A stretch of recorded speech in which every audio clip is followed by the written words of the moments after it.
Well, hello there. Welcome to Junk to Jewels podcast with Georgette Beck.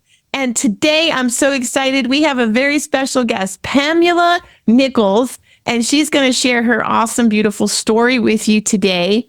As you know, we talk about our folks' journeys from junk to jewels, and Miss Pamela is a true crime novelist.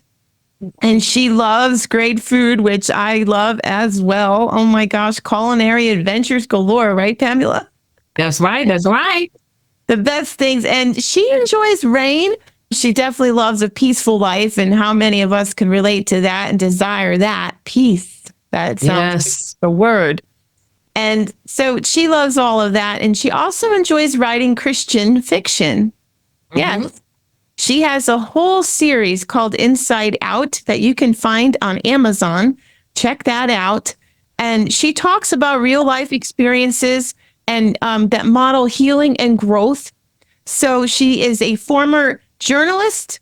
Mhm. And she supports writers by helping them with editing and consulting services, which I'm Pamela too. My first book, I spent this last year in rewrite stages. You can relate. Yes.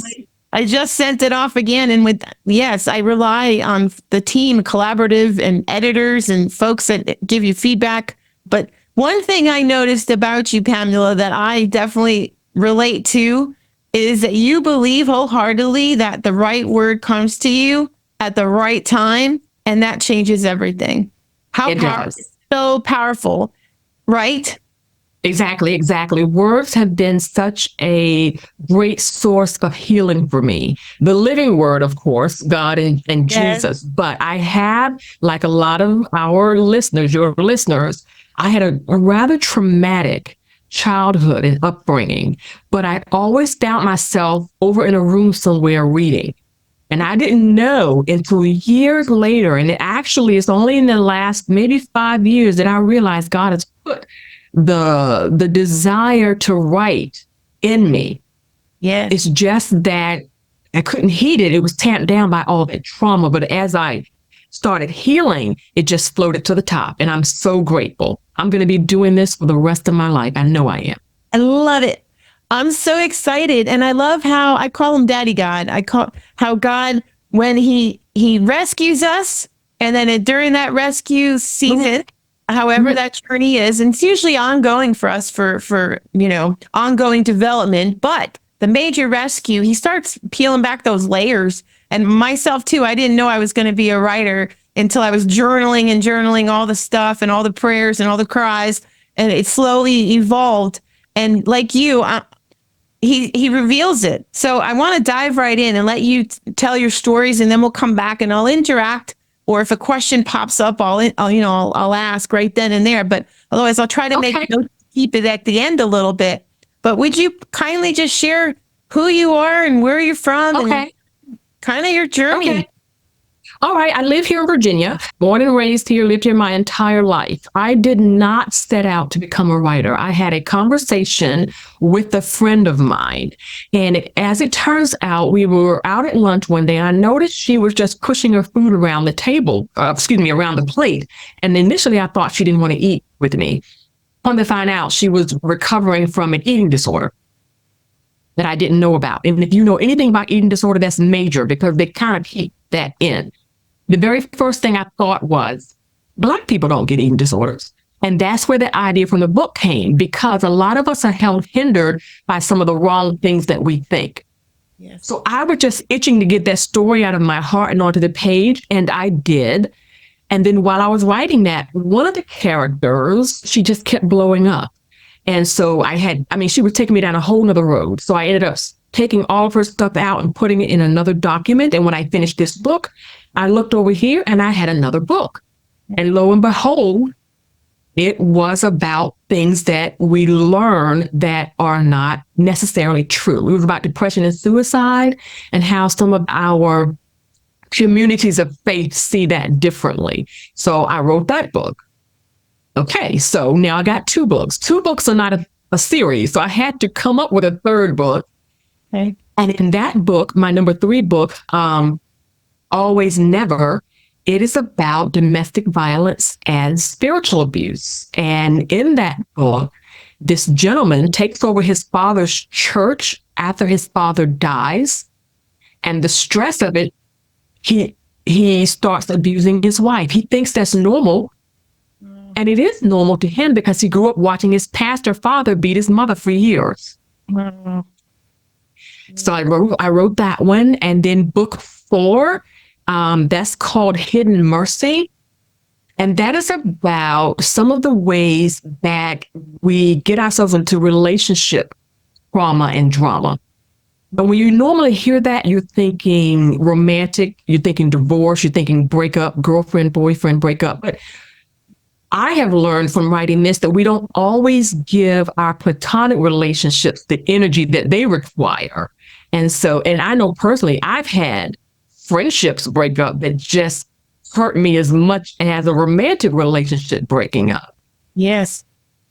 So I wrote about that. And I released that book number 4 in August on my birthday. That was my birthday gift to myself. You're an August girl too?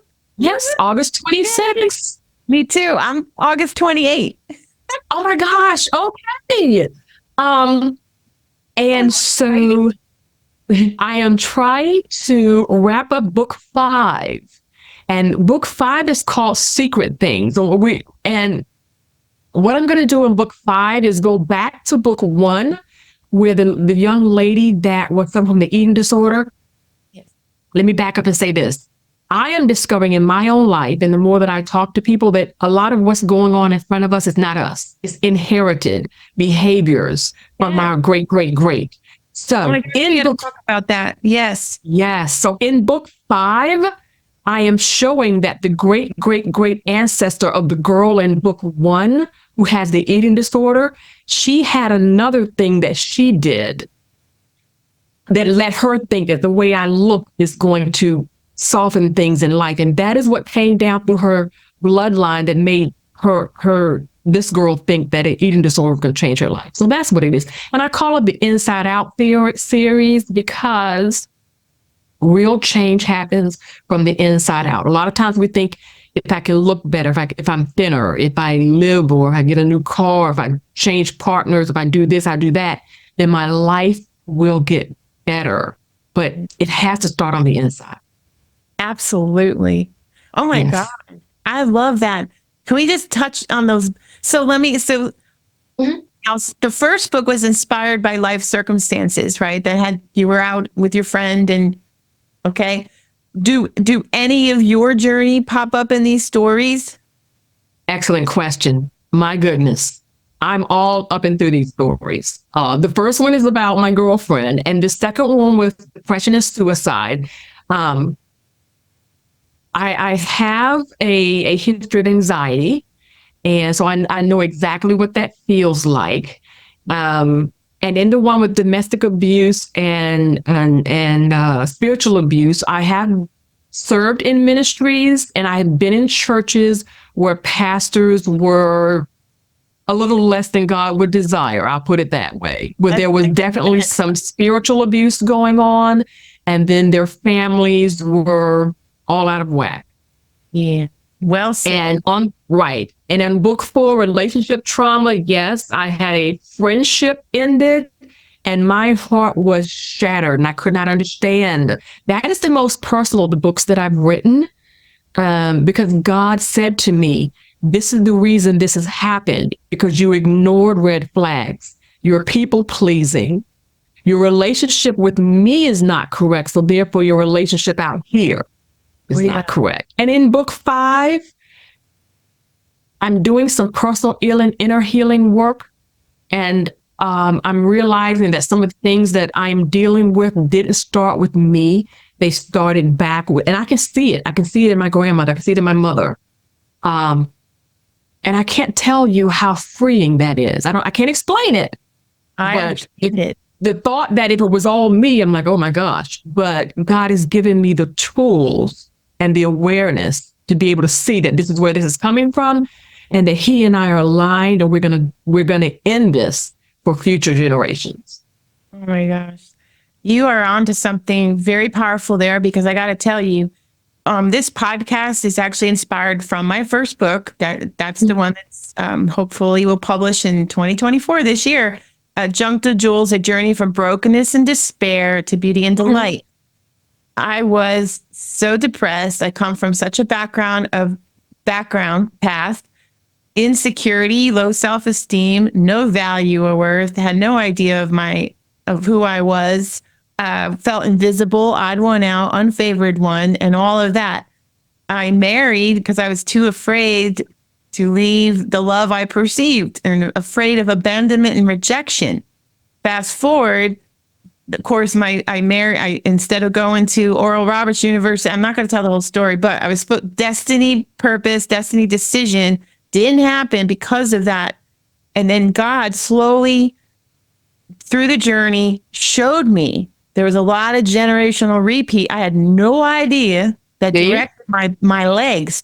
But do you know, I just learned, Pamela, this last month, that he took it deeper with my insight on that it's actually destiny related, not just generational repeats of patterns of divorce, of suicide, of sins, of abuse, whatever it is. I'm getting right now.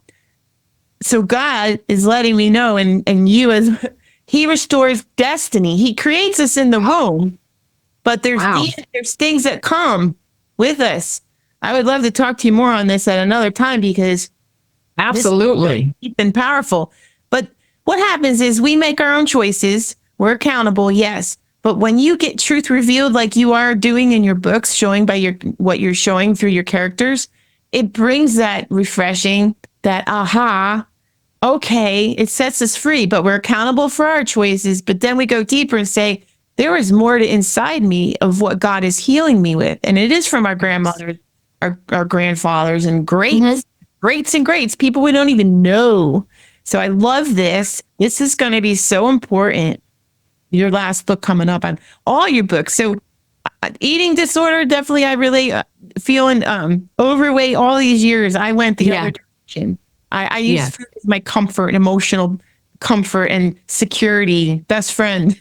And then sadly, depression, suicide. You just heard about the depression that my mom and my grandparents too, mental health issues with that. But my uncle committed suicide this year. And oh my. Yeah, so it's a huge thing and tragic in all the which ways, but serious subject. So I'm sure that book touched a lot of strings and hearts. Book 2, that one is my bestseller. What I cannot keep it in stock because I go out and I speak and I sell it at events. I'm always out of that one. It's huge. It's huge. I'm not saying that because I'm not saying that it's good. I'm just saying people's heart, when they hear that story, they're like, I want that one. Yes. I'm glad. Well, I'm glad it's something that is out there to shed light and to give hope and encouragement. Because the family members left behind or the friends, there's so much they have to unpack. Exactly. So, the relationship, so right on, so right on with that. Want to talk more about your relationship book? That's the Hidden Things. That's called Hidden Mercy. Okay, Hidden Mercy. Hidden Mercy. I took that from a quote. But I wanted to say one other thing that the Lord gave me about these books, that even if you haven't had an eating disorder, even if these things don't touch your life, the way the books are written, like every 3 chapters or so, they're written in italics, and you can see the demons behind the scene trying to decide what they're going to do next in their life. And to me, that is where the real value and insight comes. Yeah. Because whether you have an eating disorder, you're sitting here reading where a demon is trying to figure out what to do next because he's not omniscient. And a lot of us Christians, we give Satan more power than he had. He knows how limited he is. He's counting on the fact that we don't. So when you see a demon upset because he can't do what he really wants to do, right? And I'm hoping that will help people when they really think, man, my life is hit the bottom. No, it has not. Because if Satan had his way, it would be so much worse. He is limited. Right. Yeah. He is limited. C.S. Lewis talks about that, what you just mentioned. He actually has a book about that. That's so eye-opening. Our book club did it once. It's a little tiny book, but it's Oh, every C.S. Lewis. Look, he's mhm. got one that every day we're sitting here thinking it's just us or our thoughts are our own. No, they get Mhm. dropped in, but we, with Yes, God's power, once we get the truth, and that's why reading our right. Bible is so important because truth comes to us through the word of life. It's like, Yes. oh, I don't have to accept that thought. And you get it right out of your head. That's where the Get it right. I mean, he has that to. comes. We have, yes, Satan has power, but we have authority and power. We have authority over him. Yes. Yes, we do. He's counting on us not knowing that. Correct. And then it's the listen, even when we know about this stuff later, like I've been a Christian since a very long time ago, it's still, we have to remind ourselves. That's why community is so important. You I was know? about to say that, yes. Connecting with you and your listeners, all of that. Mm-hmm. Yeah, that was part of my journey too. God, I was isolated. I had no idea because and then God used people to show God's love. So that's why that's why this virtual age is a challenge, and it's Mm-hmm. a challenge to not be depressed and not have thoughts that are not true thoughts. And when we Right. get around other people, God had shown me that the more I go around spirit-filled people, the more I go around good folks, good thinking people, the more I get God's love in me. Exactly. Iron sharpens iron. He wants us, the enemy wants us isolated so he can just pick us off. Yeah, one at a time. Not One at a time. God's wives. Not gonna happen. No, ma'am. So I love. So you also have a podcast. So you have a website, PamelaWrites.org, Mm-hmm. Mm-hmm. and All then of you my books are there. podcast. Talk about your podcast. Yeah, I started the podcast. We're coming up on a year next month, and it was just an homage just because books have been such powerful healing to me. So now that you've read the book, I'm going to have you on my podcast because I interview authors, and some of them are indie authors, some of them are not. But people who take the time to write down what God has led them through or what they've been through is a roadmap to other people. They are treasures. And that's who I interview. We talk about, like, my first book is about disordered eating. 3 weeks ago, I interviewed a man who had an eating disorder. He did not even know he had an eating disorder. Oh my! Because the enemy tricks your mind. Yeah. Yeah. So that's what my podcast is. It's the Healing Words Podcast. And the tagline is the right word at the right time can change your life. And you just go through and you're bound to find something in there that's going to resonate and confirm and affirm. Now that So- you can go to Healing Words. Is there just Healing Words. website, right? They can go to Yes, your it's website. on my website. Yes. That is PamelaWrites.org. Okay. Mhm, Yeah. mhm. And I tell you what, if you saw my house, so I got to tell you, since my mom was a reader, and I'm so grateful, she's no longer with us, but my mom passed on her love of reading, and out of all children, I'm the most avid reader. And words to me later, I didn't know this. Remember, I didn't know anything about myself, but later God showed me how my primary language is words. I'm a communicator. Yes. Words of affirmation is mine too. Yes. Speaking, but books were my best friend. And then now as an adult, my whole house is full of them. And I didn't know a lot of people like me. So I always felt a little embarrassed by that. Now, as I've come of age, I embrace it. We are who we Yes. are. And then I didn't even know that also included a visionary and storyteller.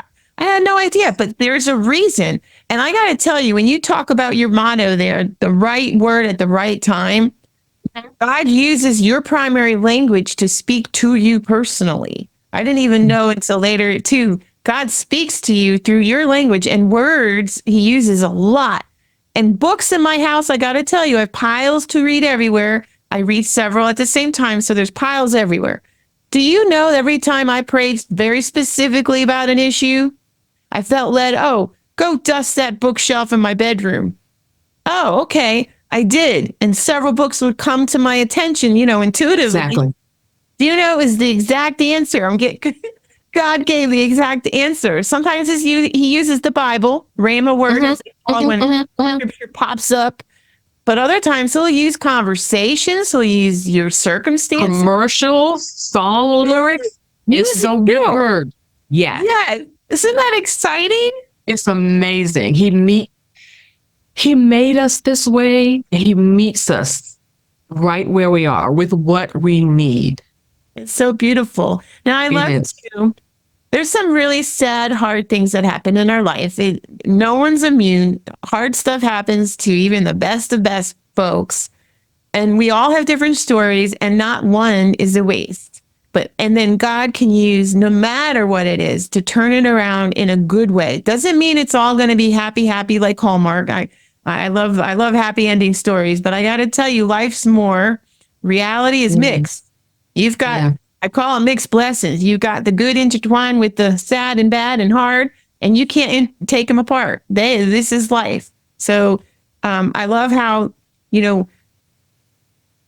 our very worst moments, trauma, sadness, grief, sorrow, loss, but it's actually from that God does his most beautiful work within our hearts. Do you agree? Like as the potter scenario? Absolutely. And when you said that, I thought about that song, Refiner's Fire. We have been refined by some of the stuff. If I didn't go through what I would go through, I'm telling you, I'd be sitting on the couch watching true crime all day, eating potato chips. So the things that I've gone through have refined me, and they're pushing me towards what he's called me to do. Yeah. And there's moments like I wish I wish it didn't happen. Like there's different relationship stuff. There's different health stuff. There's different, career things that occurred or people and different seasons of life. But I got to tell you, everyone we walk through, you can't undo it, and you don't want to change it because it brought a gem. That's why I love beauty from ashes, God says in his word, and the play on words, junk to jewels, because not that we are junk, not ever. It's just we didn't know our true beauty, but the jewels come from all the dark and hard and heavy. And it's a beauty. Like if you go look outside in nature, go take a picture or something. I mean, even someone crying, or when someone comes up at church for prayer, or, people reach out to someone else for help, or when a loved one is sick and you end up having to take care or show up in a different way, even if it's hard, there's something good that comes from it somehow, some way. I know that I don't want to say that's a cliche. Like, I don't want to say, oh, it'll get better easily. No, you have to walk through it. It's hard. It's work. It's work. Oh, work. Yes. Yeah. But there's hope because, it's not going to be forever that the season is so hard, because that's what seasons are. They come and go, come and go. Some are longer, some are shorter. Some things we carry and we just don't understand why. My own journey too. There's things that I carry in my heart. There's heart wounds and heart pains, but they did help make me who I am. And and it brings us our destiny too, and our calling much more heightened, and we become very much more aware of it, and we embrace it. So I'm a heart matter girl, because I'm all about heart. And I know your words and stories and you, and it's beautiful, don't you think?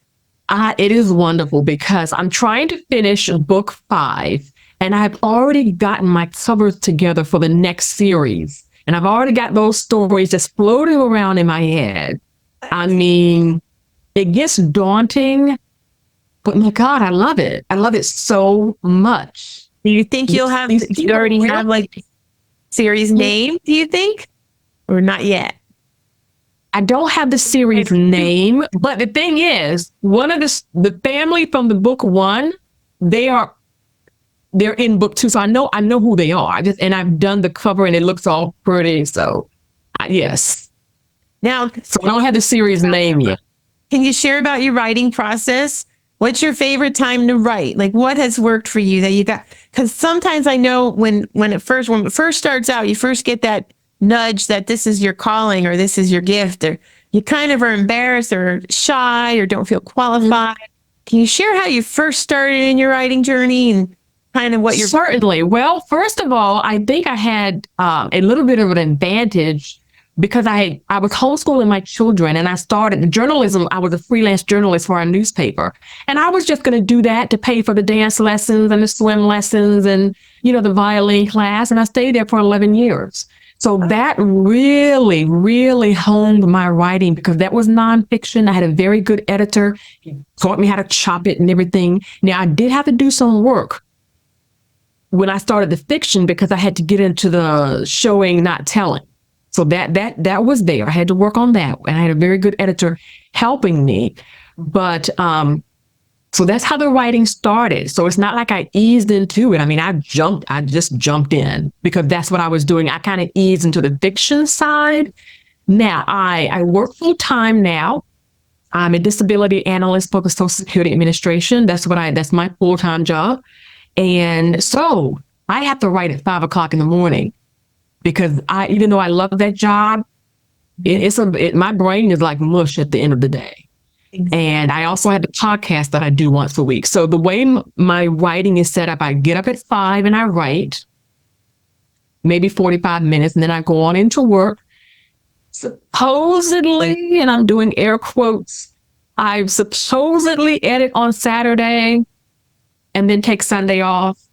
That's how it looks on paper, but sometimes I get to the end of the month and then I have to do a month's worth of editing. But that's how I work. I love it. Have you ever heard of Mel Robbins? Yes. She talks about, that recently I just heard on a podcast, she 1% to 5%, like the 1%, the first part of your day and the end of the day are the most important percentages of the day. Mm-hmm. And then the 5 a.m. club, I can't remember the author, but 5 a.m. club, I'm telling you what, I'm with mornings, my freshest too. And I tried to write at the end of the day too, after work, when I worked full time and all that. You just can't. Yeah. Whatever writing that needs fresh space, but everyone's different. Some people, after a long day, man, they put their headphones on, the music, they got their own rhythm, and they just go in that office and just sit in their butts. Nope. At the end of the day, I need somebody to be stabbed on television, because that's what I'm going to be watching, Wives with Knives or Dateline or something like that. The thing that you mentioned, Mel Robbins, I love her countdown from 5. That helps me a lot. 5, 4, 3, 2, 1, and then do 5. That's what I was like, Mel Robbins. So we have to, we're running out of time, but real quick, what is your favorite scripture and favorite book? And if you could sit down with anyone, past or present, for a cup of coffee, who would it be? Okay. So right now, I think my favorite, I'm going backwards. If I could sit down right now and talk to anybody, it will probably be Jeffrey Wright. He's an actor. He has a new movie. It's called American Fiction. It is a spoof on African-American writers. I became a fan of his 20 years ago. He does excellent work. So I would love to interview him. And what was the other one? My favorite scripture right now, I don't know the tag, but it really is that verse that says, God has given us power and authority over all snakes and scorpions and all the effects of the enemy, and nothing any means shall hurt me. That means a lot to me as someone who grew up in a lot of fear and anxiety. Yeah. God is on my side. He's with me. I've got power and authority. Honey, that authority works. You hear me? Yeah. What was the other question, sweetie? The favorite book, which you said, favorite book. Anne of Green Gables, hand down, is my favorite book. I love on my desk. I love it. And then on top of that, I love the PBS version with, I can't think of her name, but I just started watching, I binged over the last weekend, the Netflix Anne with an E. It's wonderful. I'm crying watching this. I love that story. Awesome. Listeners, thank you for checking in with us today. Go to Pamela, I want to get it right, PamelaWriters.org. Pamela Writes. P-A-M, right. Writes.org. Thank you so ma'am. much, Pamela, for coming and joining in. And if folks want to contact you, they go to PamelaWrites.org. And have a great day, everyone. Thank you so much. And don't forget, if you're not following Georgette Beck on Facebook or Instagram, please go ahead and follow. And then please download this show and follow Junk to Jewels podcast with Georgette Beck. We have several guests coming along to share their challenging moments and their inspiration. Thank you for listening and watching. Take care.